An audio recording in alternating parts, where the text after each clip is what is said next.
Have you ever heard the saying, never underestimate someone just because they're quiet? I was once called sweetheart in my own boardroom.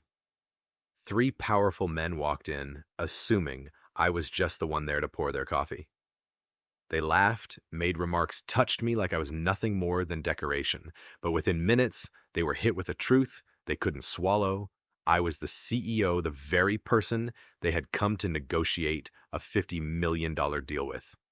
And from that moment, a war began, not just about me, but about an entire system of power that had grown too comfortable dismissing women. This is my story. Chapter 1: The Horrifying Meeting. 10 years ago, when I founded this company, I made myself a promise. No need to flaunt a fancy title, no need to put on the image of a powerful CEO. I wore a Zara blazer, ordinary trousers, and almost no one outside the team knew I was the one running everything. I wanted my success to be recognized through results, not labels. So, when a major investment fund scheduled a meeting to discuss acquiring the company for $50 million, I prepared every figure, every report with precision. I walked into the boardroom. My boardroom sat down at the head of the table and waited. The door opened. Richard Brennan, a legendary name in finance, walked in with two associates. The moment he saw me, without so much as a greeting, he sat himself right down in the chair at the head of the table. Then, as if I were a server, he leaned back and said, "Coffee, sweetheart. I like it sweet, like you." I froze, and that was only the beginning. His eyes scanned me from head to toe as if I were a display item. Another man, Tom, was tapping away on his phone, texting, barely acknowledging the meeting. David stared openly at my chest without shame. I began presenting the numbers I had carefully prepared, but Brennan threw up a hand like he was stopping traffic, cutting me off with a sneer. "Wait for Mark to get here. You can show him the data. You probably wouldn't understand it anyway." They burst out laughing like three teenage boys stumbling across their dad's old Playboy stash. Tom glanced at the wall, spotted my Businesswoman of the Year award. He took it down, examined it, then scoffed. "Oh, cute. Looks like one of those kids' soccer trophies. Do they hand this out to every Etsy shop lady?" I clenched my jaw, but before I could react, David came closer, lowering his voice. "Your company needs a real CEO, a man with authority. Mark seems way too soft." His hand brushed against my arm and I froze stiff. The breaking point came when Brennan opened my desk drawer and pulled out a box of spare tampons. Holding it up with a smirk, he said, "Ah, so this explains why your business plan is so emotional. Female hormones, right?" The three of them closed in on me, hands pressing against my shoulders, the table, and Tom even resting his on my thigh, whispering, "Pretty faces don't last forever, you know. Might as well make use of it before it's too late. We'll gut this company, toss you a little piece, or else we'll tell everyone you're impossible to work with." I felt trapped. My own familiar boardroom suddenly felt like a prison cell. They laughed, and I had to swallow down every trembling breath. And then a knock on the door. My assistant stepped in, announcing, "Mrs. Lee, your 3 o'clock is here." Brennan's face twisted with annoyance. Tom muttered something about Mark's wife. Then the door swung open.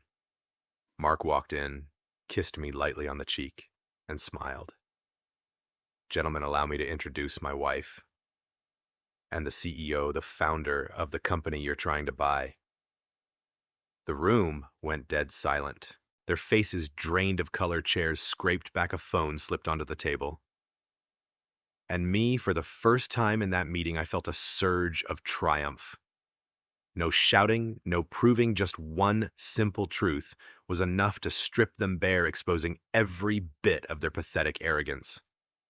Chapter 2: The First Counterattack, an Unexpected Alliance. The moment Mark walked in and introduced me as the CEO, it was as if a bucket of ice water had been dumped on all three of them. Richard Brennan shot up so fast his chair toppled backward. Tom pressed himself against the wall, stammering incoherently. David dropped his phone, his face burning crimson. I sat still, arms crossed, watching their panic, and for the first time I felt the balance of power had shifted. Less than an hour later, security escorted the three of them out of the building, no different than rowdy drunks thrown out of a bar. But to me, that was just the warm-up. I knew men like them wouldn't swallow humiliation so easily. They would scramble to recover, to deny, to twist everything into a misunderstanding. And I had no intention of letting them. The next morning, I opened my laptop and replayed the footage from the boardroom security camera. No room for debate hands on my shoulders, predatory stares, sleazy laughter, even Tom's hand resting on my thigh, all captured in detail. When the clock on the screen ticked to 2:47, Brennan's hand touched me. Everything was crystal clear, undeniable. I sent the video straight to my attorney, Wendelin. She only had to watch once before she said, "We're holding gold here, and I promise you they'll regret this." But I didn't stop there. I drafted a short post on LinkedIn. Just a few lines about the importance of choosing your investors wisely. No names, no direct accusations.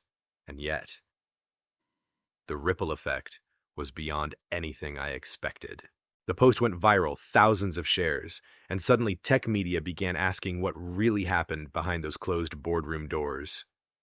My phone wouldn't stop ringing. Other investors called, eager to step in with alternative deals. Meanwhile, Harrison Ventures, the firm those three men worked for, was scrambling into crisis mode.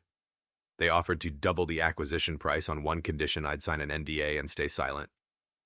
I put them on speaker, let the whole office listen, then hung up mid-call. What they didn't know was that I had recorded every word. And then came the unexpected twist. One evening, Mark received a message from Penelope, Tom's wife. She'd seen the rumors online, knew her husband had just been fired. Her message dripped with rage. Penelope wanted to meet me. At first I was cautious, thinking she might be there to defend him, but our meeting at Starbucks completely blindsided me. She sat across from me, eyes red from crying, and slid a stack of documents across the table: photos, receipts, text messages. Turns out she had secretly been collecting evidence of Tom's affairs and shady behavior for months, preparing for divorce. And now, after hearing of his harassment in my company, she had made her decision. She was on my side. We sat there for hours, sipping lattes gone cold, forming the strangest of alliances. Two women with nothing in common, bound together by the same despicable man. I left Starbucks that day with a USB full of evidence, and for the first time in my life, with the sense that I wasn't fighting this battle alone. Chapter 3: Media Eruption and Social Backlash. My LinkedIn post spread faster than a Taylor Swift ticket frenzy. Within 24 hours, my inbox was overflowing. Some praised me for being brave, others speculated wildly, and a few came right out and asked, was it Harrison Ventures? I stayed silent. The more silent I was, the louder the storm grew. Tech blogs caught the scent of drama. Headlines with clickbait flair popped up everywhere: who's harassing the mystery female CEO, and which investor lost his job in 48 hours. On Twitter, Silicon Valley turned it into a theater, one side cheering a win for women in business, the other side screaming that cancel culture is destroying innocent men's careers. But the noise didn't just stay online. It started seeping into my real life. The school called. My daughter's principal vaguely mentioned that some parents are asking uncomfortable questions about our family. Turns out a group of mothers had begun whispering behind my back, claiming I had fabricated the story to ruin three men's careers. Fallout. My daughter was quietly uninvited from birthday parties, her weekend playdates suddenly drying up.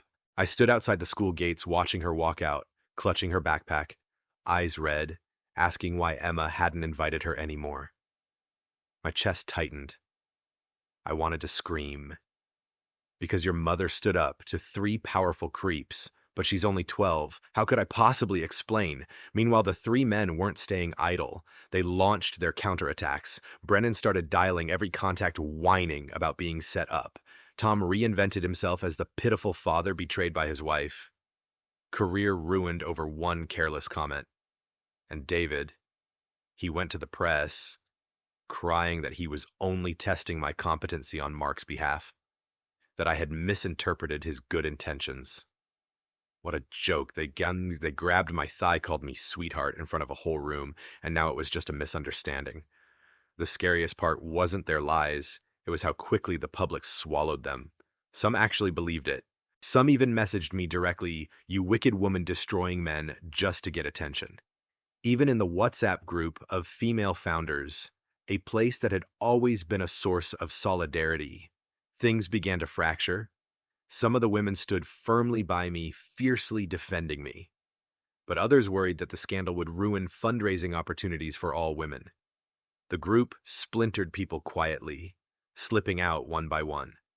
I sat in my office watching notifications flood in and felt it in my bones. This was no longer just a personal showdown between me and those three men. This had become a war that spread into the community, touching reputations, careers, my family, and even my daughter. And I knew from that moment on there was no turning back. Chapter 4: Escalation into All-Out War. When the media firestorm hit, I thought I could simply sit back and let public opinion do the work. But no, those three men didn't choose silence. They chose war. And I had no choice but to step in with them. In the days that followed, I began to grasp just how dangerous this game had become. Brennan spread rumors that I had fabricated the story to jack up the company's valuation. Tom played the martyr, showing up on podcasts to whine about being abandoned by his wife, his career ruined over a harmless joke in a boardroom. And David, he cried about suffering emotional trauma, insisting I had misread every signal. Each of them tried to twist the narrative, painting me as the villain of my own story. Worse, they attempted to fracture my own ranks. A board member suggested I should temporarily step down as CEO to protect the company's image. I stared at him, torn between laughter and bitterness. Did they really think I'd retreat after being humiliated so publicly? But what suffocated me the most were the looks around me. Some employees avoided me in the hallways as if I carried a ticking bomb. Old friends stopped texting. Even at home, Mark grew more uneasy, asking sharp questions. "Are you sure you want to keep pushing this? When is enough? Enough?" Especially now that our daughter is being dragged into it. I knew he cared, but I also recognized the doubt in his eyes. It cut deeper than any headline. And that's when I realized, if they could play dirty, so could I. I began reaching out to their wives, their former colleagues, arranging coincidental encounters at grocery stores, coffee shops. I didn't accuse them outright, I just nudged to let them spill on their own. Complaints, fragments of texts, whispered secrets, slowly pieced together a larger picture. These men had done this before, to other female founders. I was just the first one to fight back. At times I barely recognized myself. One evening, I sat staring at a draft of emails I planned to send to the press, emails containing personal details I would never have touched before, and I realized I was crossing a line I once swore I wouldn't. But then I remembered Tom's hand on my thigh, Brennan waving my tampons like a prop, David calling me sweetheart as if I had no brain in my skull, and I knew I had no other choice. I wasn't just fighting for myself. I was fighting to make men like them understand that actions have consequences, whether in the boardroom, in the headlines, or in their personal lives. From that moment forward, this was no longer me versus three men. It had become an all-out war. I wasn't just losing friends or allies, I was wagering my own reputation. But backing down, never. Chapter 5, Legal Climax and the Final Blows. If the media was the noisy battlefield, then the legal arena was the silent war, far more brutal. I was used to numbers reports and investment contracts, but here I realized every single word in an email, every line of text, every grainy video clip could become a weapon aimed to kill. My attorney Wendelin scrutinized everything. Night after night, she sat beside me, replaying the boardroom footage over and over. From one angle, Tom's hand on my thigh was undeniable. But from another, they could argue he was merely reaching for his phone. That ambiguity alone made my stomach turn. They wasted no time exploiting it. In their filings, Brennan and his allies claimed I had orchestrated the situation, that I had a history of hostile clashes with male competitors. They even dug up an incident 3 years ago when I called out another CEO for sexism, twisting it into a narrative that I had a pattern of trapping men to gain business advantage. Reading those accusations felt like being dragged into the mud. The very things I was proud of, my negotiation skills, my ability to stand tall in a male-dominated world, were being weaponized against me. Then came the emails and texts from years ago. Once in a private chat with a female colleague, I had jokingly said we should use our womanly charm in negotiations, just a throwaway remark. Yet in court filings, it became a confession that I deliberately exploited my gender for gain. Worse, they twisted private moments. A security camera clip of me sipping wine after hours was framed as evidence that I was frequently impaired at work. Utter nonsense, but in the hands of seasoned lawyers, it turned into a sharp blade. The isolation began to close in. Some colleagues, afraid of being dragged into litigation, backed away. A few board members wavered, muttering about the company's larger interests. Even friends in the industry, those who once loudly championed women's rights, fell silent. But I couldn't retreat. I fought back with everything I had. More evidence, more testimonies, more witnesses I'd convinced to speak. I released documents proving Tom had faced multiple prior harassment complaints, all quietly buried with payouts. I submitted internal chat logs where they bragged about teaching me a lesson. Each counterstrike I made, they hit back. A photo of me smiling with colleagues at a company party was plastered online with the caption, "Does this look like the face of a harassment victim?" I realized this was no longer about who was right or wrong. It had morphed into a chess match, every move costing reputation, money, and sometimes even the trust of those closest to me. And with each opponent's piece, I managed to topple. I could feel it. I was also losing fragments of myself, one by one. Chapter 6. The Trial and the Bitter Verdict. On the day of the trial, I walked into the courtroom with a heart weighed down like stone. For months, we had hurled filings, evidence videos, and text messages back and forth like bullets. But standing before the jury, I knew one thing. Truth alone wasn't enough. It was how the truth was told that would matter. I recounted every detail: the hand on my shoulder, the filthy stares, the word sweetheart repeated over and over, as if I were nothing more than decor in the boardroom, not its CEO. I kept my voice steady. No shouting, no tears. Gwendolyn had warned me, let the truth speak. Don't let them paint you as the hysterical woman. Then came Brennan. He stood sharp in his tailored suit, speaking with crisp authority. He claimed I had misinterpreted friendliness, that it was all just inappropriate jokes, not harassment. Tom played the pitiful father, lamenting that his career was ruined, his children scarred. And David, he cried trembling as he said he had genuinely thought there was chemistry between us. Looking at him, I felt both disgust and sorrow. The delusion of men could be that dangerous. And then the shock. Brennan's own son was unexpectedly called as a witness. He testified bluntly his father had for years kept a women's rating book, scoring them by looks and willingness. In that notebook, my name was circled with the note, "Needs to be taught a lesson, too cold." The courtroom erupted. Brennan went pale, and for the first time I saw a glimmer of real hope. When the enhanced video was shown, the moment Tom's hand landed on my thigh was unmistakable. No room for excuses, no accidental touch left to argue.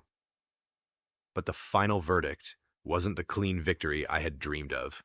The jury confirmed yes, harassment had occurred, but the damages awarded were far less than expected because they claimed I had contributed to escalating the conflict. In plain terms, I won, but only halfway. As the verdict was read, there was no rush of triumph, just emptiness. I had won on paper, but lost in spirit. The headline screamed, "Female CEO wins harassment suit, damages slashed." Online forums split in two. Some celebrated, others sneered. What did she gain from destroying 3 families? I left the courthouse that day feeling like I had staggered out of a storm, alive, yes, but surrounded only by wreckage, and deep down I knew this war was far from over. Chapter 7: Consequences and the Legacy. Left behind. I thought after the trial everything would finally close, but it didn't. That was only the pause between battles, and the real cost began to surface. The three men lost their jobs, their careers shattered, their families fractured. But I didn't walk out of the war unscathed either. The company lost several major clients who didn't want to be dragged into media controversy. Some of my best employees, worn down by the constant pressure, chose to leave. I sat in my office staring at the empty chairs, feeling a mix of bitterness and guilt. My daughter wasn't spared either. Parents at her school still whispered, still avoided us. One day, she ran into my room and handed me a scribbled piece of paper. "Mom, you are my dragon slayer." I held her tight, sobbing. That piece of paper was worth more than any contract, any settlement. As for me, I lost friends, I lost part of my image in the eyes of the community, and I even lost some of my faith in perfect justice. But in return, I gained something more important: precedent. We implemented a vetting system for investors, before negotiations, screening for harassment allegations, consulting female founders who had dealt with them, setting clear standards for behavior. Soon, other startups followed. The tech industry, for the first time, was forced to stare into the darkness it had long pretended not to see. And when I looked back, I understood the real victory wasn't the damages awarded, nor the humiliation those three men suffered. The victory was that future female CEOs would no longer have to sit trembling in boardrooms called Sweetheart and dismissed the way I once was. I lost much in this war, but I also carved a path forward, and that I realized will be the legacy I leave behind. In the end, I can't say I walked out of this battle whole. I lost friends, I lost allies, and I sacrificed the peace of my own family. But I also gained something far more important: change. Those three men fell, but now hundreds, maybe thousands of women in tech will walk into boardrooms with a different kind of power because I dared to fire the first shot. If there's one thing I've learned through it all, it's this: justice rarely comes complete. But the moment you choose to stand up, you've already made a difference. And sometimes that alone is enough.